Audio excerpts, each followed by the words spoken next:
taona vaovao moa dia fotoana ifampirarian'ny mpianakavy ny soa sy ny tsara mandritra ny taona. Kanefa rehefa tena jerena indrindra amin'ilay vaky teny atolotry ny fiangonana amin'ny voalohan'ny taona dia ny Andriamanitra tokoa no lasa loha, satria dia izy zany no tena te hanome ny sodranony atsika. Ka dia izay mbola vakiko eto ho firariatsoa ho asika mianakavy. Toy izao ny sodrano ho tononinao amin'ny Israelita. Hisodrano anao any ny Tompo ka hiaro anao. Hampamirapiratra ny tavany aminao any ny Tompo ka hiantra anao.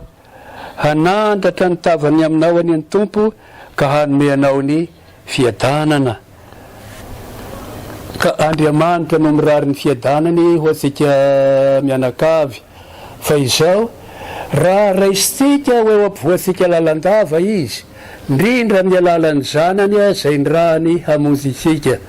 Koa dia hiara-dalana amintsika mandrakariva ny Tompo mandritra nyty taona ity.